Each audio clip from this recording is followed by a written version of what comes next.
Since we last spoke about various rumors that have come about involving pending UFAs, many more have materialized throughout the hockey world. Now, some of these, interestingly, could arrange for a homecoming of sorts to take place for a couple of players on this list, meaning they could go back to the team that initially drafted them. And with that, here are some more pending UFAs that could be dealt by the deadline and where they may end up.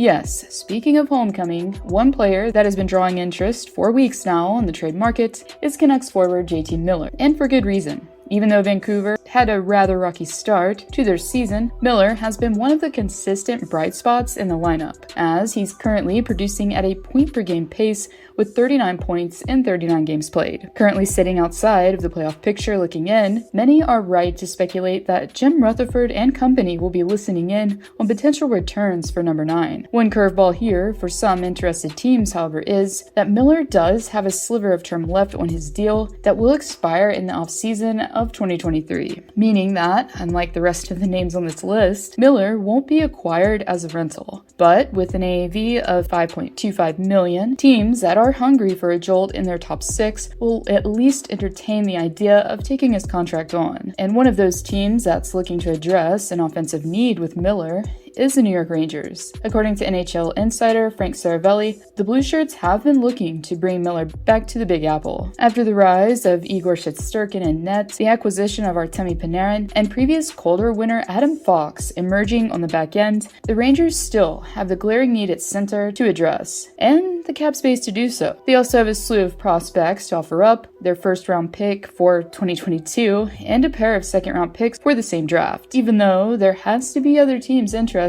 one has to admit that this scenario in particular would be neat to see from a spectator's perspective.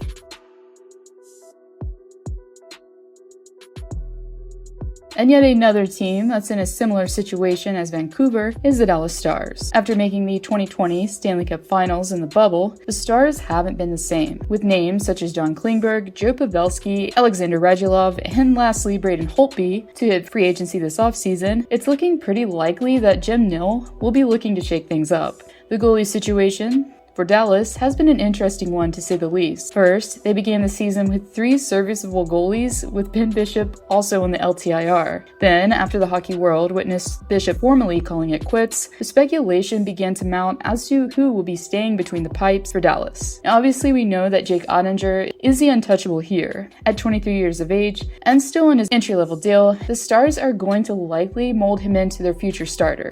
From there, it leaves Anton Khudobin and Braden Holtby. Khudobin, who's currently on the taxi squad, has some term left, and hasn't had the best season thus far. Since making his way to the Lone Star State, however, Braden Holtby has found redemption this season with Dallas, and has far better numbers than Khudobin, with a .920 save percentage and a 2.52 goals against average. To further support the case of dealing Holtby, he's a pending UFA, but has a steeper cap hit at $4.3 million. Now, a couple teams that could be in the mix for Holtby are the Edmonton Oilers and the Washington Capitals. According to the Athletic's Tarik El-Bashir, his article entails that the Capitals aren't content with their current goalie tandem of Ilya Samsonov and Vanacek. This leads us to speculate that GM Brian McClellan will be looking to outside sources to hopefully solidify the goaltending position. For many Washington fans, I'm sure this is an ideal scenario. Holtby going on to chase another Stanley Cup with several pieces from the 2018 Stanley Cup run. As for Edmonton, interestingly, the Oilers,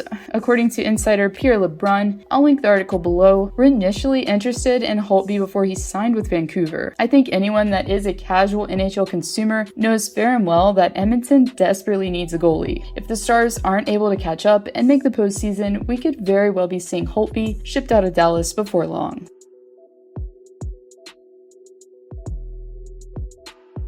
Other than Jacob Chychrun, John Klingberg has been the name amongst defensemen in trade talks as of late. As most of us probably know by now, that Klingberg and company haven't been able to come to terms with the Stars, especially after GM Jim Nill decided to lock up other blue liners such as Ryan Suter and Miro Heiskanen. To top it off, with the almost trade request, or whatever you want to call it, being presented, we can pretty much speculate from here that Klingberg will be dealt by the trade deadline. Speaking of Jacob Chychrun, the return package for the Coyotes defenseman will be larger in comparison to that of Klingberg's. The return, as I previously mentioned in another video, will be similar to what the San Jose Sharks offered up in the Brent Burns trade from Minnesota. With that being said, for teams that know they're contenders but still can't or don't want to give up such a return, Klingberg would be the next best option considering he's a pending UFA. Similarly to Chychrun, Klingberg has the coveted right shot and would be an instant insert to any contending team's top pairing. Obviously, the go-to is Boston, and we previously discussed Toronto. Another couple teams that could take the plunge for Klingberg are Carolina and Tampa. Now, Carolina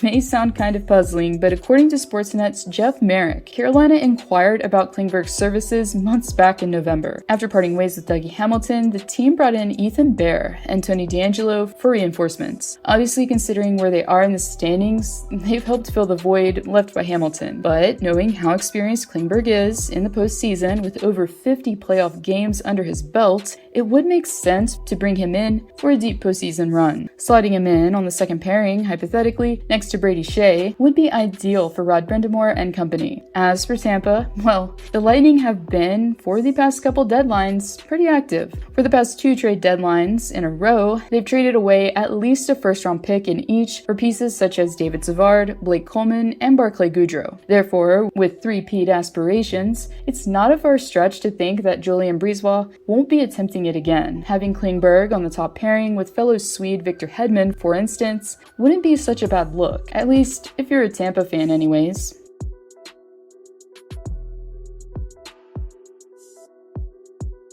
And we've saved the most juiciest rumor on this list for last. According to the same article that I previously mentioned by The Athletic, Marc-Andre Fleury could be the answer that Washington has been looking for to meet their netminding needs. Now obviously he does still have a modified no-trade clause on his contract, meaning that he will have some control over his fate, since he'll be able to list 10 teams that he doesn't want to play for. Knowing that the Capitals have shattered expectations and will be looking to go far this postseason, it makes sense that they tried to get Flurry, who has the most postseason experience by far amongst any possible targets on the market. Now, the kicker here, which obviously hits home for me as a Pens fan, is that Washington was a rival team that Flower faced for most of his career. Therefore, if he wanted to, he could thwart GM Brian McClellan's chances in acquiring him by invoking the clause on his contract. It will all come down to what Fleury wants to do, how his family feels about it, as well, I'm sure, and if he wants to break countless Penguins fans' hearts. Okay, that last part was a joke, but in all seriousness, as much as we all love number 29, most wouldn't mind seeing him get one last cup before hanging up the skates for good.